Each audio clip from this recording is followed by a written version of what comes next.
next recipe that I'm cooking is potato and corn croquettes. It's a good welcome break from regular samosas. You will really enjoy it because it's simple, straightforward, and bang on. Whether it's raining or sun is shining, this recipe is always good. This recipe is also inspired from Goa. Now, as I told you, Goans are very clever, spicy people. They really have good ingredients. They are loaded with, nature has given them everything what one would need to make their life exciting and colorful. So, for this recipe, instead of making it with salt cod or fish or prawn, which normally Goans would do, I have gone on to the vegetarian version of it, and that is corn and potato. Right, following are the ingredients that you're going to need for potato and corn croquettes. Potato and then corn, which is kind of frozen, then squeeze the water out, then it's perfect to go with the potatoes. Coriander powder, amchur or chaat masala, red chili powder, you can also use black pepper, lal mirch or kali mirch. We also need some green chili chopped, coriander, some salt, fresh or dried breadcrumbs, equal quantities of plain flour and water. And the proportion generally I keep is 1:2. 2 is potato, 1 is corn. Don't keep too much corn, otherwise it will keep breaking. Or if you want to use more corn, then the trick is take that corn, put it in a blender, whiz it very lightly so they crumble, and then mix it in potatoes, and it's perfect after that. Potato.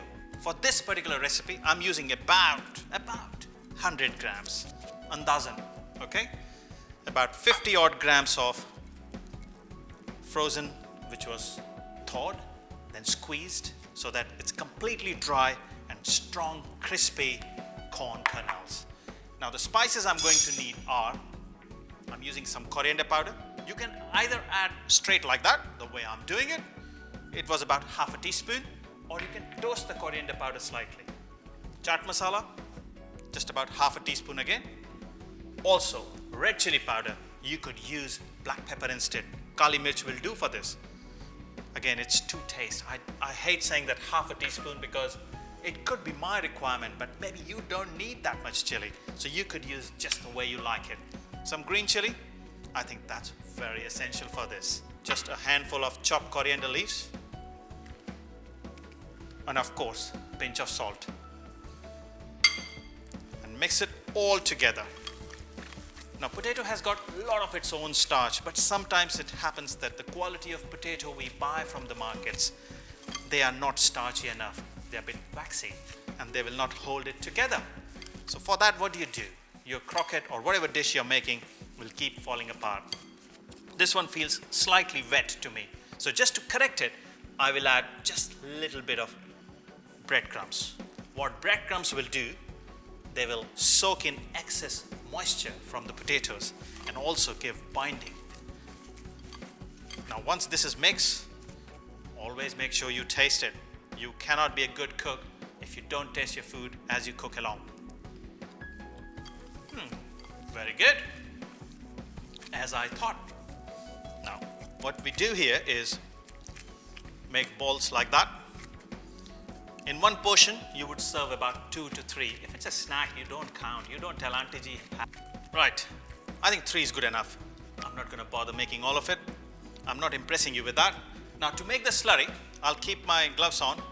What I have here is flour and water, approximately equal quantities. There is no scientific rule for this. All you need to do is just have a kind of binding whole. You need something for breadcrumbs to hold on to. Just mix it lightly. It doesn't have to be too runny, too thick. Both are bad. So just thick enough. I would say kind of pouring consistency would be the right word for it in my opinion.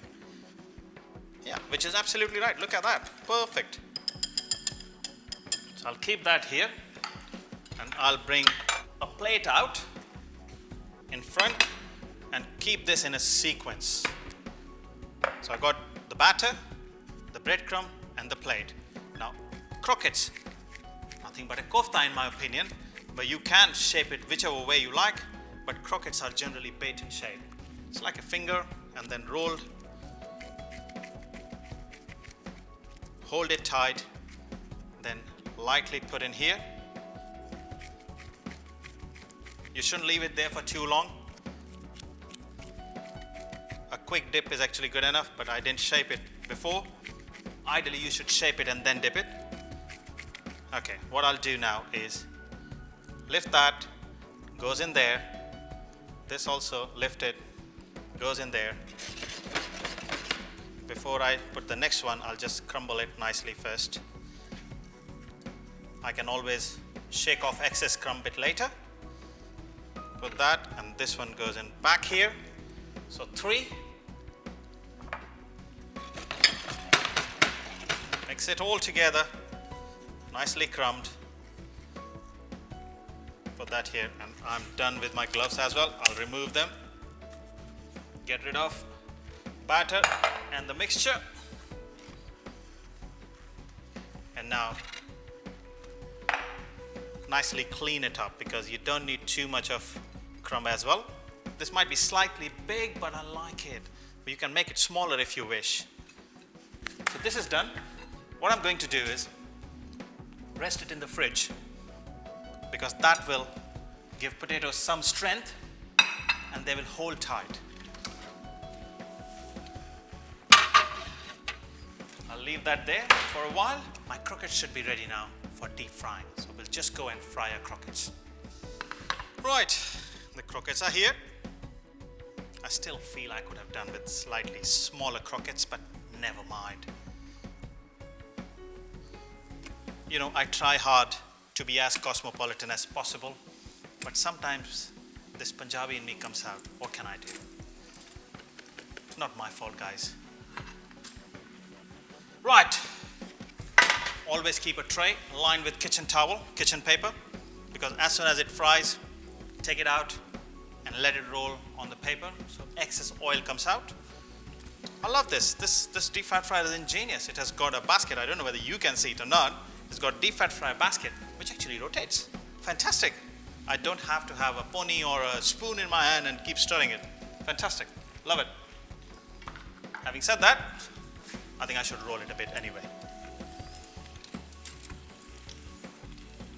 So there was nothing that we needed cooking. So this is just to cook the coating on top. Look, this is coming around. It's beautiful color, beautiful texture, little bit more. And the temperature I have kept on the deep fat fryer is about 190 degrees centigrade. It shouldn't be hotter than that, in my opinion. If you're doing in a kadai, remember to control the heat of the oil. Keep the heat source at medium, and then temperature would be perfect for that. And I think this has actually come around really well. It's ready. I'm going to lift it. Here we go. Perfect. Croquettes are ready. Deep fat fryer switched off. And I'm going to actually fish them out. So this basket comes out like that. So there's no danger, so to speak, other than if you make a mistake like I did. It goes on straight on. Right, take it out. Either roll it like that or just put the paper on top for just for a second or so. And it takes away excess oil. It's important to do that. There's no need to absorb excess of that oil into your own body. Right. Got a plate here. You could use any plate. I just have this one, so I'm using this one. Put the croquettes together. And this is nothing, but it's a very chefy thing what I'm doing. You don't have to do it, or don't get lost with that. It's just some cress. You can just put some coriander on top. Well, so here it is. My potato and corn croquettes.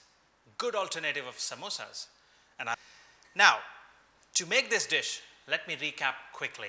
If you forgot something, here it comes.